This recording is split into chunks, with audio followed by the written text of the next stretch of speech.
আগামী 22শে জানুয়ারি অযোধ্যায় রাম মন্দিরের উদ্বোধন হবে।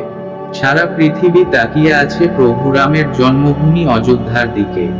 প্রভু রামের মন্দির উদ্বোধনের আগে ভক্তগণ মেতে উঠেছে ভক্তির আবেগে। পশু পাখিরাও শ্রীরামের চরণ পেতে চলে এসেছে অযোধ্যায়।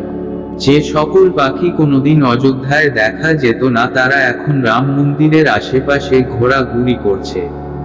বহু হনুমানের দেখা মিলছে জটায়ু পাখির, আজ যেন তারা ধন্য। এই খুশির মাঝেই অযোধ্যা নয়, বিশ্বের উচ্চতম রাম মন্দির তৈরি হবে। কোথায় সেই মন্দির তৈরি হবে তা আমরা এই ভিডিওটিতেই জানব। 721 ফুট উঁচু মন্দির বানানো হবে, 150 একর জমির উপর তৈরি হবে মন্দির। গোটা নির্মাণ কাজে খরচ হবে 600 কোটি টাকা। উল্লেখ্য, আগামী 22শে জানুয়ারি অযোধ্যায় রাম মন্দিরের উদ্বোধন, তার মধ্যেই নতুন রাম মন্দির তৈরির কথা ঘোষিত হয়েছে।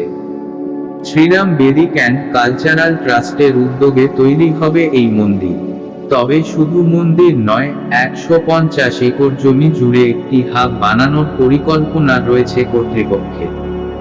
হোটেল, রেস্তোরাঁ সবকিছুর ব্যবস্থাই থাকবে মন্দির চত্বরে।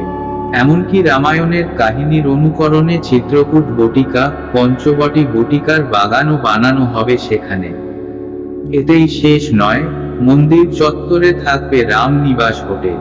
পুণ্যার্থীদের জন্য মন্দির চত্বরে তৈরি হবে সীতা রসোই রেস্তোরাঁ, রামায়ণ সদন গ্রন্থাগার ও তুলসীদাস হল।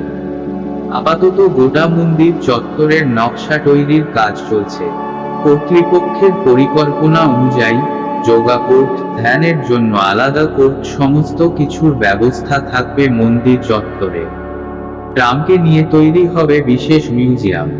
প্রযুক্তির গুরুত্ব তুলে ধরতে টেকনোলজি গার্ডেনও থাকবে মন্দির চত্বরে। মন্দির কর্তাদের মতে, রাম মন্দির তৈরির ক্ষেত্রে পরিবেশ রক্ষার বিষয়টিও মাথায় রাখা হবে।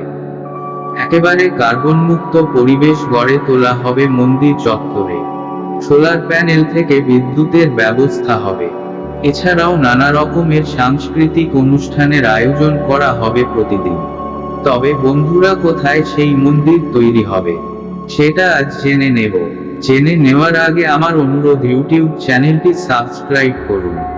রাম নামে যত পাপ দূর হয়, রাম নামে পাথর জলে ভাসে, আর রাম নামে গোটা বিশ্ব ভাসবে।